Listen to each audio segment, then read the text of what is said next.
and I summarize the entire understanding on caste and caste in India in a traditional society based on characteristics of caste, whereby the bottom line becomes that social, cultural, economic, and political capital are integrally related to ritual hierarchies. That means in caste, the ritual of caste is related to and not independent of the economics of caste or the materiality of caste. That means that in caste, class and caste were equal in a traditional society. Largely, it was it were the castes who were. I mean, there were variations. It's not like all Brahmins were rich and richer than the all Kshatriyas or all Vaishyas or like that. Not like that. But in general, in terms of caste groups, the groups above the purity line were definitely materially, economically richer and therefore also politically powerful. Okay, with all regional variations, including that also, those above the purity line were the ones who were economically, ideologically, as well as politically higher up. So, therefore, social capital, cultural capital, political capital kind of coincided with economic capital in a traditional caste system. Now what we are coming to is that when colonization happens, when British rule comes in, okay, there are new forms of economy, new market systems, new employment systems, as well as new education that comes in. Because British administrations could not kind of cater to the demands of the requirement of personnel, requirement of officials, requirement of clerks, requirement of many different kind of labor or services that was required to run the administration in a vast country like India. They required people from the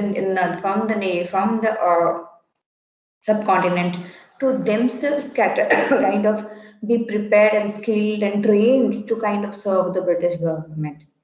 And it is in this process that they kind of took out they established new schools, new colleges, new universities.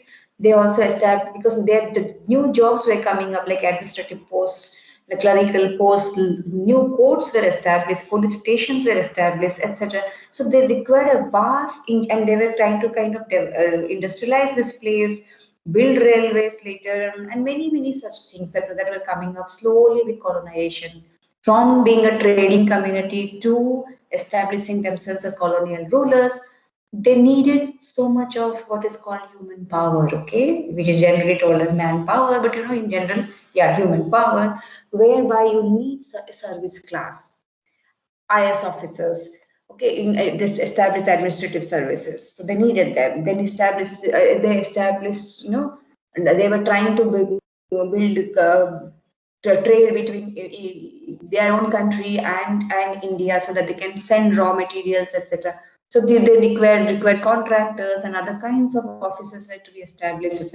So the vast amount of new economy that came in, new employment that came in, new jobs that came in, and they also had a civilizing mission, civilizing in quotes, where they thought that that the Indians are not up to date, and therefore they need new education, scientific temper, etc., etc. So they were also establishing schools, colleges, universities, not just to cater to their administrative and other kinds of requirements, but also to kind of civilize, because they thought that they should civilize the entire world, including the colonized India.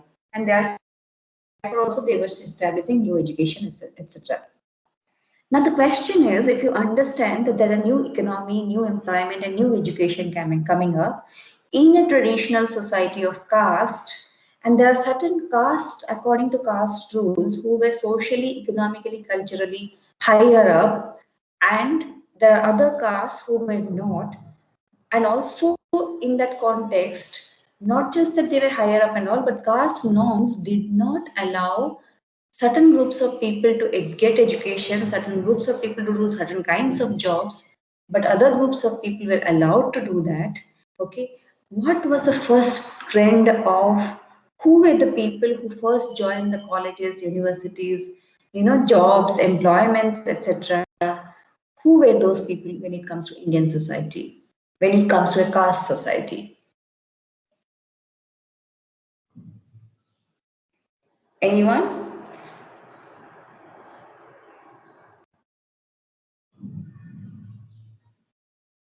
Are you there?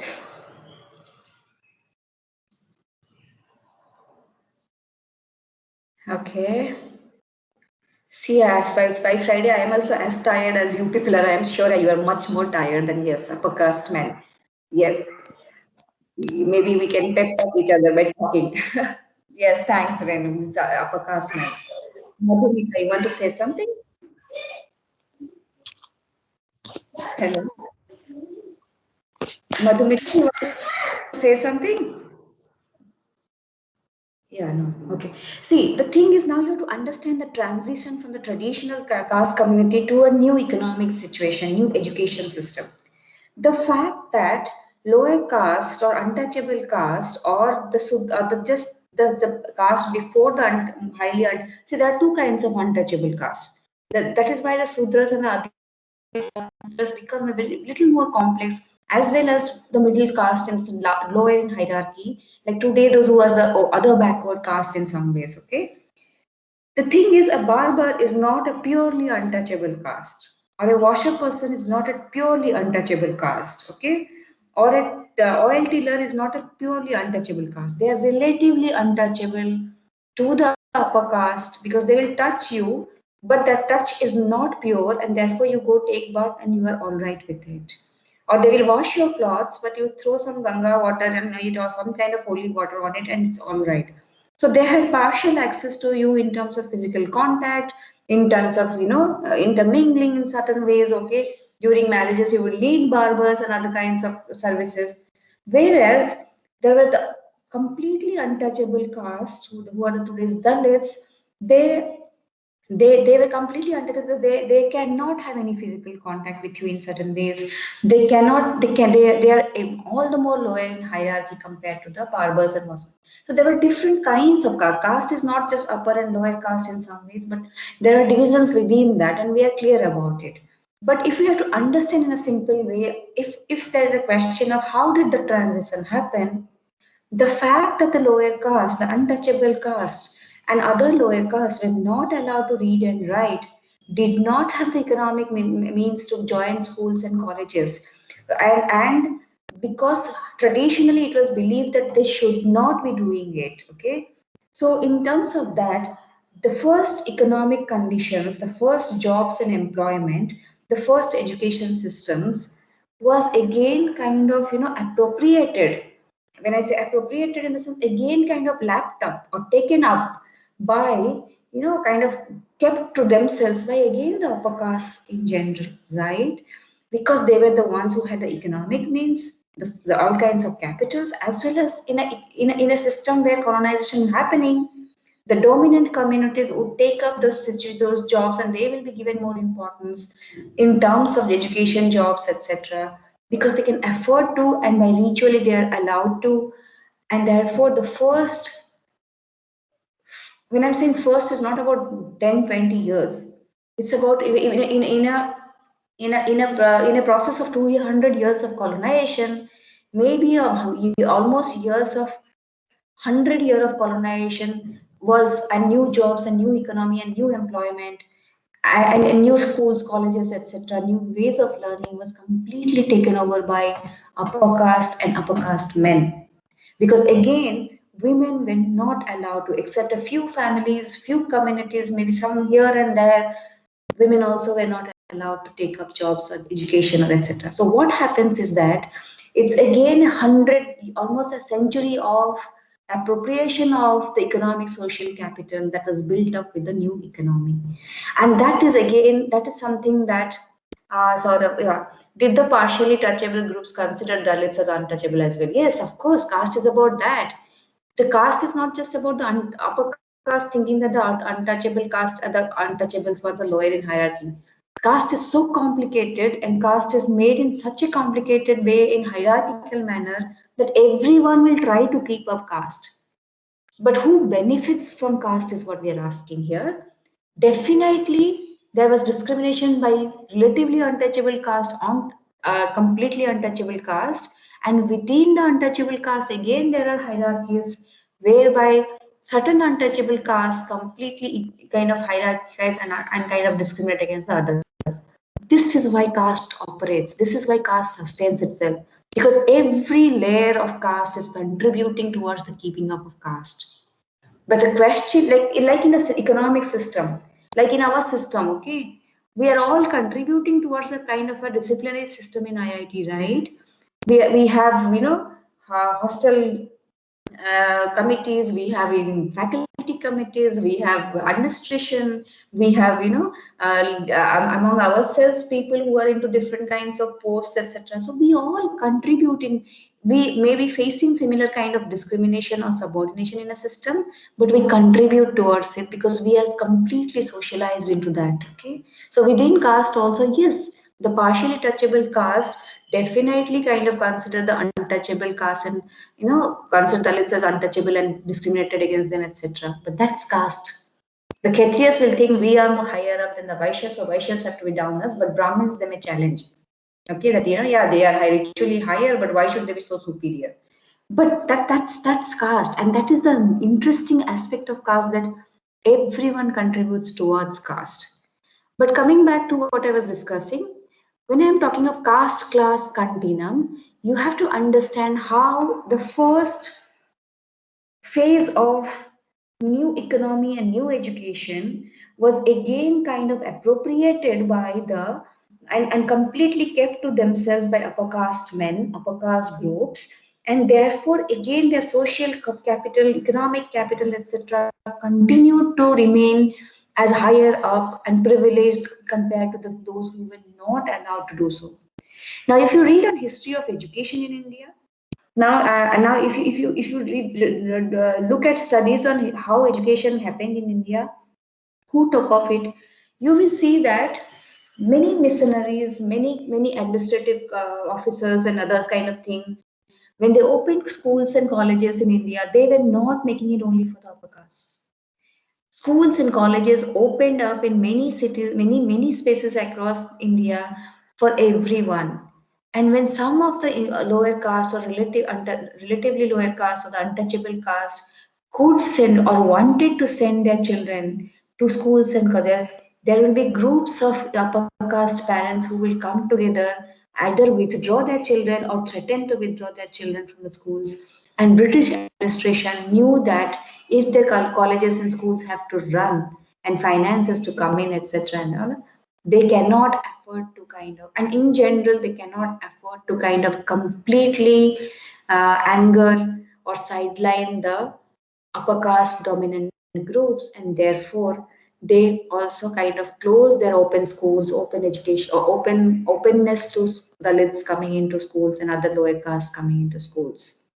You have to understand also that middle caste, who were the trading communities, the merchants, etc., were not so keen at that point of time to get into skills such as engineering, skills such as medical skills, such as teaching, etc., because for them it was business that mattered for a long time. It is only now in the last 30, 40 years of Indian economy, or a little more than that, that the middle caste who are higher up and who have business and merchant are where merchants and trading communities in terms of traditionally are opening up to other things, because there is a crisis in many ways whereby children also need to do other things. Otherwise it was a very business community was a very core business at the core. They would either learn commerce or certain kinds of economics and all, but not branch out. So the competition in education was largely because Dalits saw their liberation through education. Not in the first 50, 60 years of colonization, but later definitely.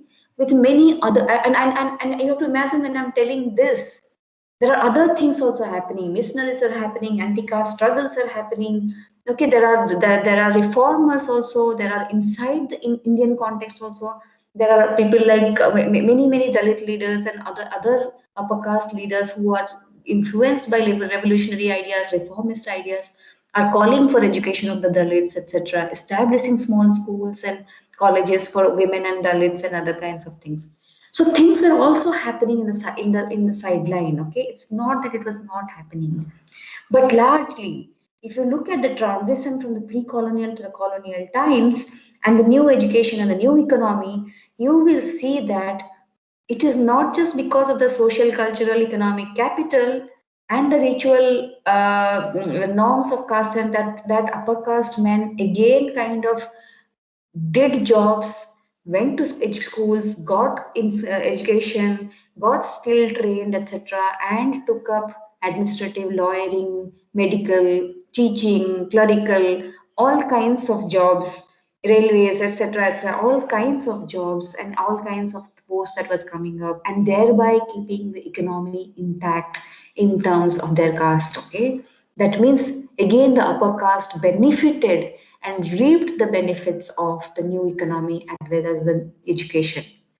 But they also actively saw to it that lower caste groups did not access this education and thereby these new jobs and economy. So there are two things happening. One, you go and take the benefits of it and ensure that you're economically okay or higher up, or you get the benefits and profits of it. The second thing that is also happening is that you also ensure that nobody breaks the caste rules. No way that our lower caste people come and compete with them and kind of take benefits from the new economy. So in two ways, they saw to it that the social, cultural, economic capital remained among the upper caste and upper caste men in general. Okay. In the sideline, like I said, there are so many other things happening, and also one interesting aspect that you have to understand: how did Dalits get education then? Okay, how did by 1970s and as late as 1960s and 70s in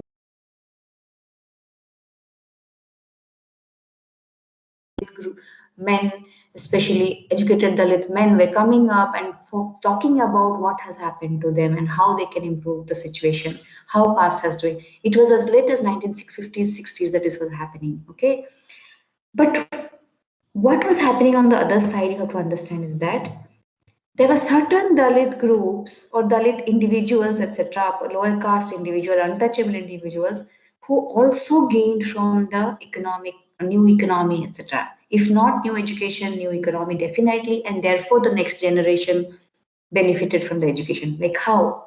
Like when railways are introduced, when offices are introduced, when industries are introduced, when so much of things and so many different new sectors are introduced in Indian context, there was requirement of two types of labor. One is daily labor, where you help in building dams or industries or doing the manual work, and cleaning, doing the manual work of helping out, build industries, build buildings, build offices, etc., or work in offices, etc., in small, the lowest of low post. But railways was one huge contribution to Indian economy. Plus, army cantonments were the other huge contribution to Indian economy. And both these sectors, especially along with other kinds of jobs that would open up for the untouchables only, okay, because caste did not allow the upper caste to take it up, even if they wanted money and jobs, is manual scavenging, like cleaning of toilets, cleaning in general, dealing with dead animals, dealing with dead bodies, doing all kinds of scavenging work, etc. And in that context, when railways, for example, take railways only and forget about anything else. When networks of railways were opened up across India, new one huge amount of jobs that was opening was that of manual scavenging, cleaning toilets in trains, cleaning railway tracks, etc., and the offices and everything, stations and other things. So a huge amount of jobs opened up for who? The ones who were traditionally allowed to take up scavenging works. And caste prevented others from taking up scavenging work, despite the fact that the new economy may have kind of spoiled or kind of reduced their income in terms of traditional agriculture, in terms of traditional certain kinds of things. So, but still, because their caste will not allow them to take up these jobs, upper caste group, the groups which are above purity line, and some groups which are also below purity line, but then they were not allowed to do scavenging and cleaning and all this dirty, whatever the dirty work, okay, was taken up by Dalits, and therefore they kind of gained in certain ways. And these are very low paid, no prestige at all, no status at all, very exploitative work. But what happened is that it allowed these Dalits to get out of the traditional caste judgment system, whereby they had no, literally next to no income, but only some kind of patronage to survive, and violence and exploitation. This allowed them to kind of move from those kind of systems to a system whereby they will do the same kind of work but get monthly income at the end of it. And also maybe their children, because of this monthly income, etc., were allowed to get into railway schools and other kinds of government school in a very discriminatory manner. You should read the story of Ambedkar and his life, but still some access to new school and new education. So yes, if you, I'll come to Renu, your question. I'll come to it. So the other example is army cantonments. What did army cantonments require? It required manual scavenging. It required all kinds of the physical services, like labor from physical services, from like barbers to wash up people and everything. But it also had a major requirement of leather. Okay, boots and belts and many things. Okay, that form the uniform and cartridges and many things which required work with dead animal skins and dead animals, etc. Leather as such, okay, also required the services of the Dalits, the untouchable caste, okay, and therefore also a huge industry grew around army cantonments, okay, alcohol industries, etc., and many such industries grew around army cantonments, and therefore also the lowest of the caste, the most untouchable caste, and the caste relatively untouchable gained from this economy. You have to understand that they did not gain in such a way that they become rich, okay, but they gain in such a way that they could afford to have a better life and send their children to school sometimes, not always. You have to read, if you want to read along with Ambedkar's, there's a very interesting graphic novel on Ambedkar by Navayana Groups. I will send the link to it if any of you are interested to read that, can read, I mean, can buy it and read it or whatever. But along with that, there is this book called Ants Among Elephants. It's a very interesting narrative of how even if your father can afford to send you to a school, and you but how you struggle through that, how social cultural every capital matters, how discrimination by teachers and your classmates and looking down on you and not talking to you, how non-inclusion matters in your life, and how that also affects your productivity and achievements, etc., and many more things related to it. So what I'm trying to say here is that in the new education system and new economic system, caste continued to become class. That means the upper caste became upper class and middle classes, because now class is emerging in India in a very major form. Because British believe in class system, and they were already they have left the feudal system and they are leaving the feudal system and going towards industrialization. That is when they have the kind of building Indian economy, Indian education, etc. And in that sense, class was becoming a major aspect in Indian society, and they were creating new white collar jobs which will divide themselves into different classes, like upper class, middle class, lower or lower middle classes, etc. But interestingly, upper class and middle class as such especially were completely taken over by again upper caste groups, and lower caste groups had no access to these kind of classes. They got concentrated in the lowest of the classes, or sometimes lower middle classes, because some form of organized economic jobs were opened up for them. So my point is that social, cultural, economic capital continued to remain with the upper caste, upper middle caste for a long, long time, even in colonial India. Okay, that's what I want to emphasize on. I'll just take questions. I'll first. Uh, Renu is telling that yeah, when there is no education, how the Dalits are treated when they get some deadly diseases before 1960s. I mean, first of all, health is something that was never accessible. Health facilities was hardly accessible to the poor in India. Okay, and now also it's true. 1960s before, you should read this book called Untouchable, the novel Untouchable. Okay, the truth. And or you read small stories, and you will understand how the doctors, whatever, whoever the traditional doctors as well as, they would not even give attention to the untouchable groups when they fell sick or something like that. Among the Dalits again, they would depend on the traditional system of medicines, that the knowledges that they had, or some others, if they were like kind of charitable to kind of help them. So it is not like deadly diseases which they had. They were before 1960s. Forget about before 1960s. I don't know how many poor people today in India can actually access good medical treatment with all these insurance schemes and corporate hospitals and etc. That the way it is. So when the education, you don't have to have education to get treated yourself. But traditionally, the thing is that it was a traditional system of medicine that people followed among themselves. So they would have ojhas and other kinds of things, and that for many of these things, they would believe that is God or goddesses are giving it, and they will just neglect it, and people die. Health was a list of their concerns at that point of time. It was majorly about how to survive, how to have food, how to exploitation. But yes, when they were not unwell, they would depend on the local knowledges and treat themselves. But that's not the question that I'm discussing here. What I'm discussing is that, and what I'm trying to emphasize here is that you have to understand that class has not given way to caste in India. Oh, sorry, caste has not given way to class in India. Caste remains in the form of class in India.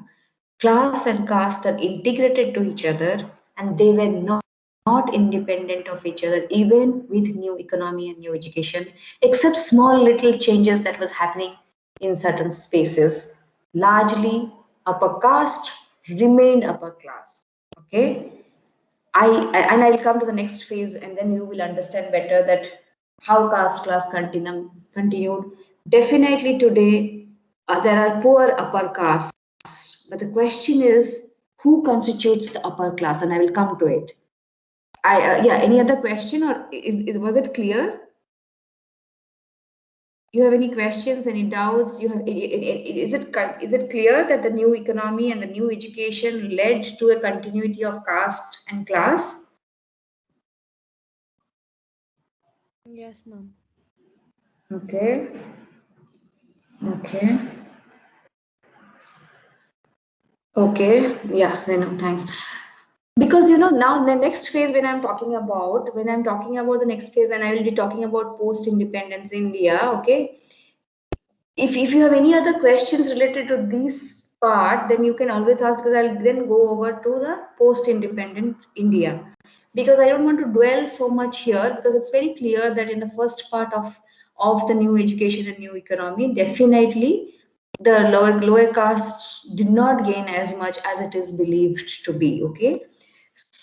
Now imagine, I mean, there are changes happening. There are let's say, anti-caste movement had started in the south. If you have heard names like Periyar and others, Jyotiba Phule in Maharashtra and other kinds of people, anti-caste movements where Jyotiba Phule was Brahmin and Periyar was a backward caste, and backward caste movement was gaining so much strength in southern India, in Tamil Nadu especially, and the result are ADMK and DMK was the first, and then AIDMK and all. Before that, it was Justice Party. So I'm not getting into that history. Phule was talked about, and Phule being a Brahmin revolted against this kind of idea of discrimination on caste and not allowing women and the lower caste to study, etc. So he kind of fought against the system. He was thrown out of his village. His family abandoned him. Okay, and then he taught his wife, and his wife started the first school for women, and they started school for Dalits, etc., of lower caste. And that was a revolution. That in that sense, so many such revolutions and reforms were happening slowly in the context of colonial India, as well as missionaries, as well as conversion and new economy in certain ways were providing the lowest of jobs to the lower caste. So therefore, in certain ways, definitely the lower caste had access to new education and gained from it. But the gain was not so much because the large number of jobs and employment and education, etc., was kind of appropriated and dominated by the upper caste, who even if there were lower caste children, lower caste students, would, because of the discriminatory attitude, would not give them the space and acceptance for them to grow. And if they grew, would not be taken into jobs and employment, etc. Because upper caste did not believe that caste hierarchy should be broken. In general, there were definitely individual upper caste who fought for and participated in anti-caste, etc. So at the end of, towards the end of the colonial rule, there was definitely the first generation of Dalits educated. There were definitely the first generation Dalit educated or Dalit employed individuals, but they were very, very few in number and mostly concentrated in the lowest of the groups, beginning with any job that you can imagine other than scavenging and jobs that involve cleaning cities and cleaning urban spaces, cleaning toilets, dealing with dead bodies, dealing with dead. Most jobs were appropriated by the upper caste.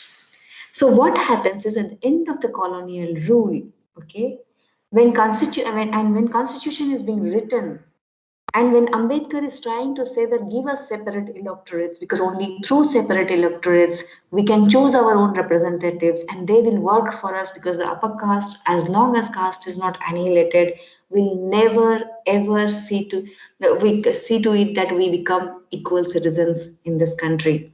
But that doesn't happen. Separate electorates doesn't happen in one way. Many anti-caste movements that was going on was repressed through violence, subordination, etc., because political and economic power lay in the hands of upper caste. But you have to also understand, despite the new economy, despite new jobs, India continued to remain as a rural agricultural economy. So when people migrated from the lower, one of the most interesting things that was happening was that when upper caste men were getting jobs in terms of adding IS officers or teachers or etc. in urban spaces, they were moving from the rural areas to the urban spaces, definitely. But they were not breaking the link with their villages. One, the land and agriculture that they had, okay, were given to the middle caste to kind of being agricultured, etc., as lease, but they would have whole land holdings there, okay. Plus, when they came to the urban spaces, because most of them were already from upper castes, the purity and pollution lines and norms were still maintained. And if you look at your households today, in many ways, those lines are still maintained among us, even if we live in urban spaces. So the move from the rural spaces to urban spaces did not necessarily break caste norms and values. Yes, one thing definitely happened is that given that there were so many different kinds of upper caste and middle caste existing beside each other, the hard and fast caste norms and rules and regulations could not be followed. There was some kind of flexibility. But when it comes to Dalits and lowest of castes, if you look at I will just give an example. If you look at most government quarters built during the colonial times or in post-colonial times, towards 1950s, 60s and all, you will see that those quarters will have an opening in the back side. Either the toilets and others will be outside, or they will have openings in behind, staircases behind, so that the cleaners, scavengers can come from behind and go from behind. And there are many, many other ways of maintaining caste. And most importantly, these very families, these very groups who became a little liberal within the urban spaces, because now a Brahmin may be a clerk, whereas a Vaishya or a Kshatriya may be a IS officer. So the Brahmin cannot say that, see, I am more superior to you, so you obey me, or you cannot come to my house, or I cannot go and eat this in your house and all. So in certain conditions among upper caste, the flexibility of caste norms opened up. But when it came to lower caste, it remained the same normally, okay? But interestingly, when they went back homes and in their own rituals, etc., the same IS officer would value a Brahmin priest more than that the Brahmin valuing the IS officer more. So it became a little more complex, definitely, but especially going back to, because all these families had connections with the rural areas and their villages, they would maintain the same. They may have discarded certain values and norms and ways of doing in the urban spaces, but going back home to villages and to their tradition native houses, etc., they will again follow the same norms and rules and regulations. So caste norms, economy, values, regulations almost remained intact largely even in colonial India. And at the end, and towards the end of the colonial India, if you look at if you do a diagram of who were the upper classes, you will find that it was absolutely controlled by the upper caste. If you look at the middle classes, you will again largely, like 95% of it will be again upper caste or middle caste.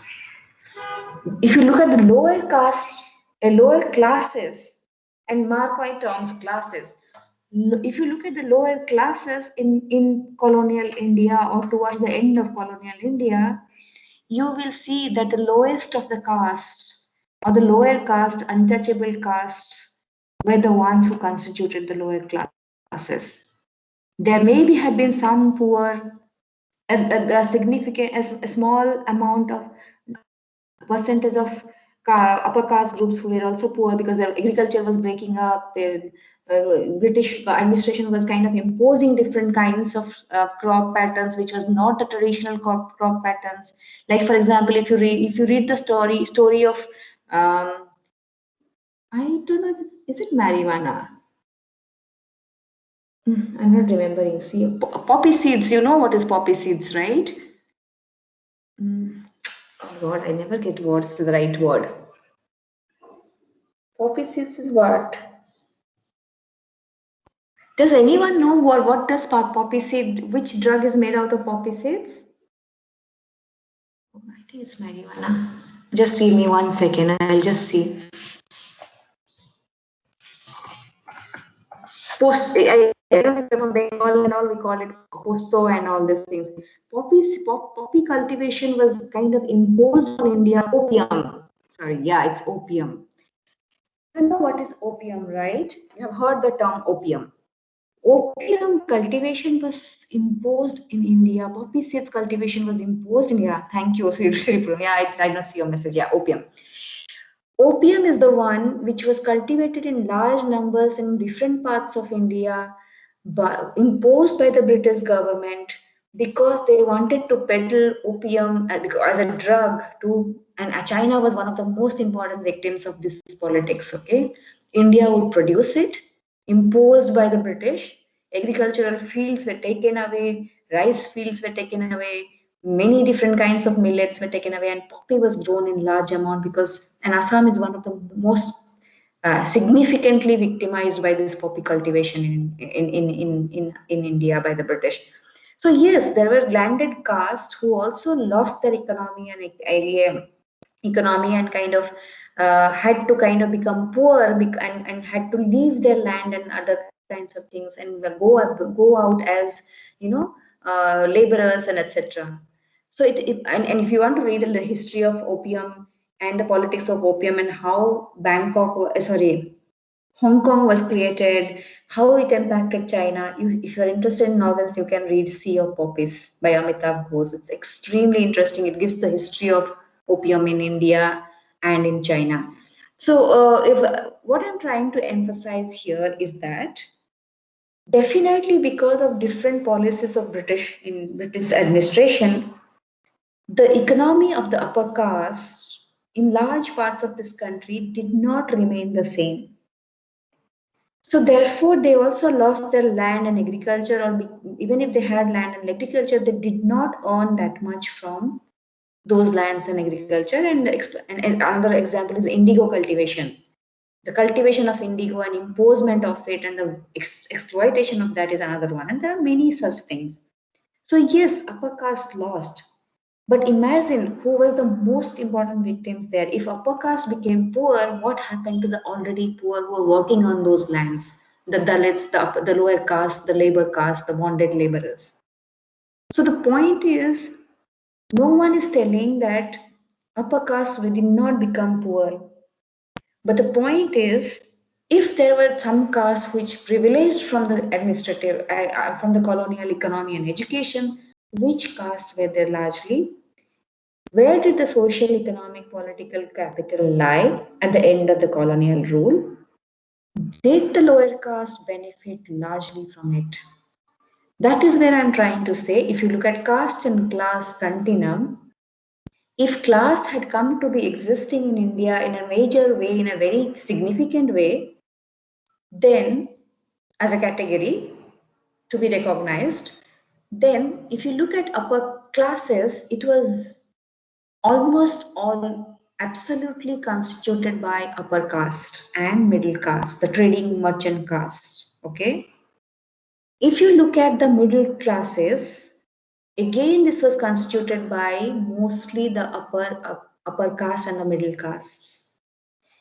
Some very few lower castes had access to these middle classes because alcohol, one of the things was the tapping of alcohol became a major industry in a very modern way.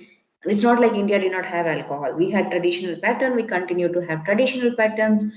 In traditional societies, in many communities, both men and women had access to alcohol, and this western idea that women should not drink alcohol was not true. Alcohol is a part of Indian community, traditional alcohols from rice, from palm, from dates, and etc. etc. Alcohol was drank by both men and women. It was not a taboo for women to drink alcohol. It was a very upper caste and a Western concept of imposing the idea that women should not drink alcohol. Okay, I come from Puri. In Puri, one bhang, I don't know if you have heard of bhang, which is used during Holi, etc. Beside the temple, Jagannath temple, the lanes in those temples are filled with people who have traditionally lived there from centuries. In the evenings, especially till the 1980s and all, in the evenings, bhang is a thing that is made in the household, and all elderly adults, men and women, drink it. It is not a taboo among themselves. In Bodo communities, in many of the indigenous communities in India, drinking rice wine is not rice beer or rice wine is not a taboo by women. In Kerala, if you go, you drink tadi and others. It's not. So what I'm just digressing, but I also wanted to emphasize on this that this alcohol in the modern alcohol industry also become a major contributor to economy, and in that context also some of the people who were traditionally alcohol tappers, toddy tappers, etc., rice beer makers, and all definitely gained from it. So if you look at middle classes, maybe some of these people went to the middle classes and became middle classes.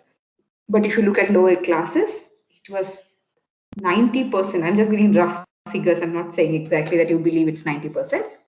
But most lower castes were lower classes. Most untouchable castes were lower classes in India. Very few upper caste also were lower classes in India at the end of colonial rule. But what you have to remember here is that the class who benefited from post-independent India, the class who continued to enjoy the education and economy, etc., and the claim that constitution has made us equal and schools and colleges are open for everybody, why is it that we need reservation? This is where the question will come in. That did the social, economic, political, cultural capital of the colonial times possessed by the upper caste largely, continue to have an influence in post-independent India? And that's the question that we will deal next. Any question? I wish I can show in, I mean, if I had a blackboard, I would have made a chart and showed that one side class, one side caste, and then, this, who constitutes the upper classes. If I ask you today, give me names of Dalit industrialists. Can you give me names?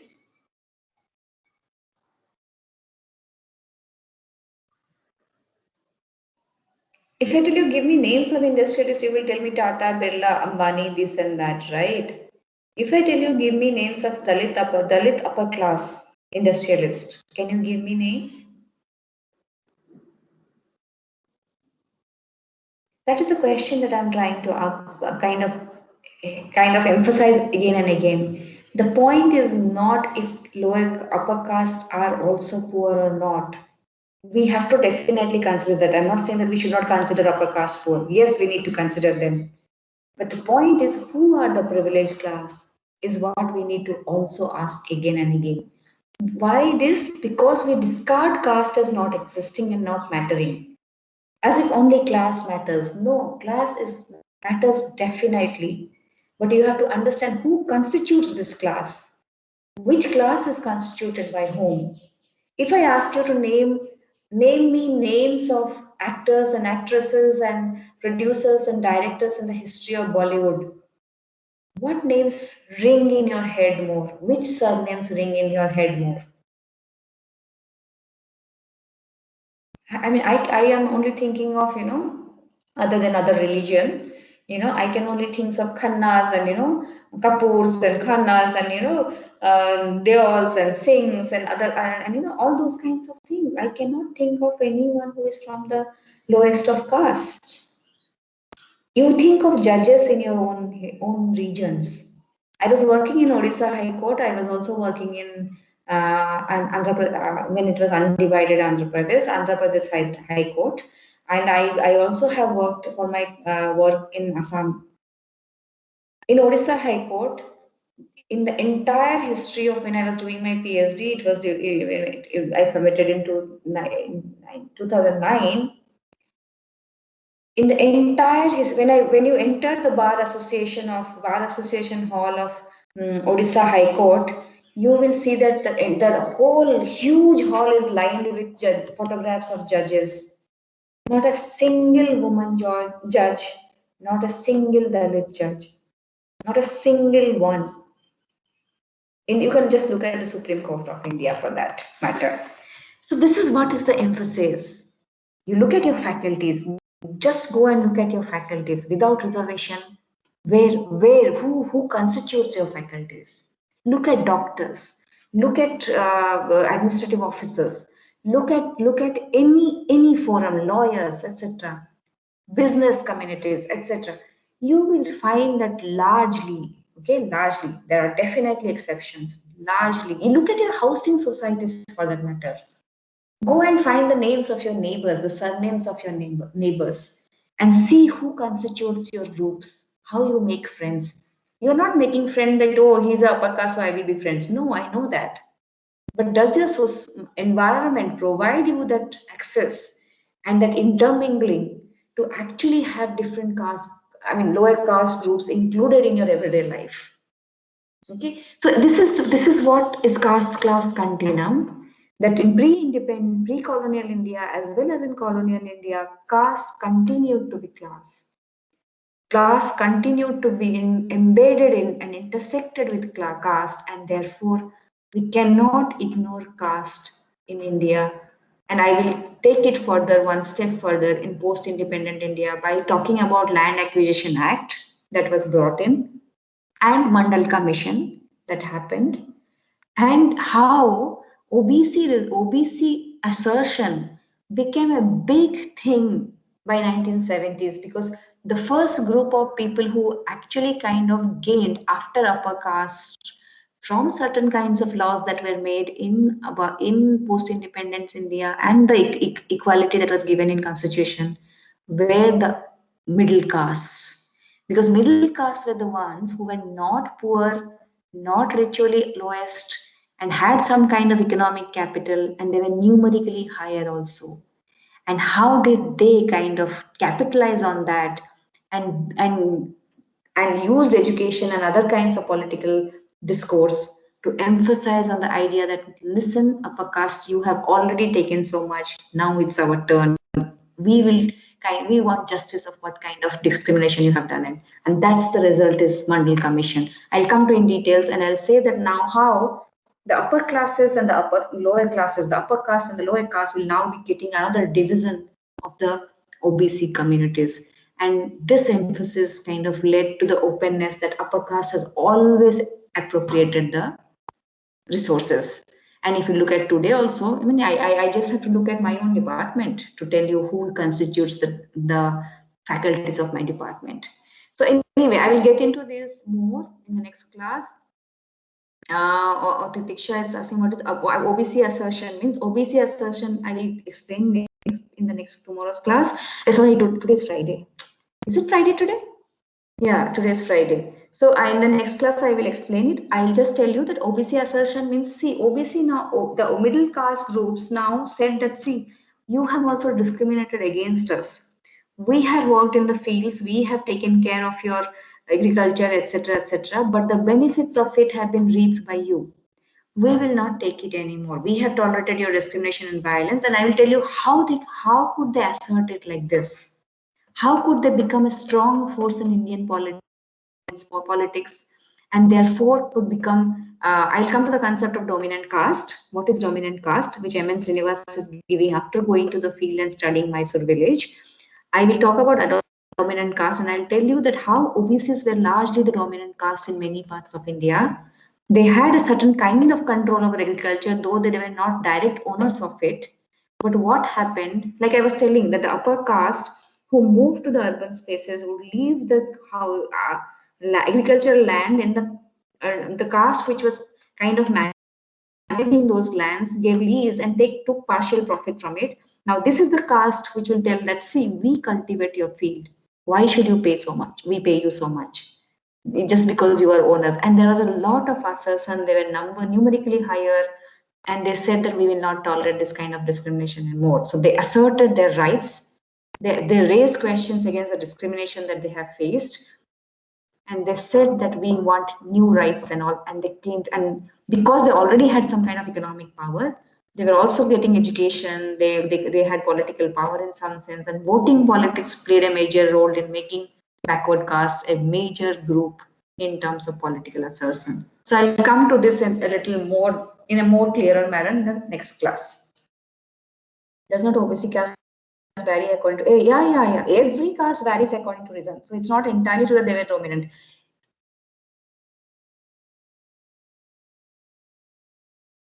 I was talking dominant in the terms of numbers. So in general, in most regions, it's the middle caste, okay? Not the entirely lowest of caste or not the upper caste, but it's the middle caste which are very complex, numerous in numbers, and different kinds of groups among themselves. But as a whole, they constituted the middle caste, and they were numerically higher also.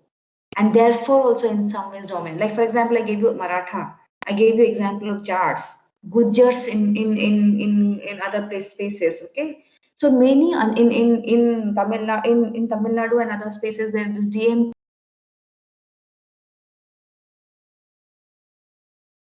OBC later and came under the banner of OBC. So in number they were dominant, and interestingly, ritually they were not the lowest of the caste. So they had double advantage in terms of asserting their rights compared to the Dalit caste. And I'll come to that a little more, Titiksha, in the next class. Any questions? Anything else? Okay, in if you have any questions, anything, just send me the questions. If you have, and please send me the group names if by today evening max, and I will be working on it and I will send you back. Bye. Thank you, ma'am. Thanks.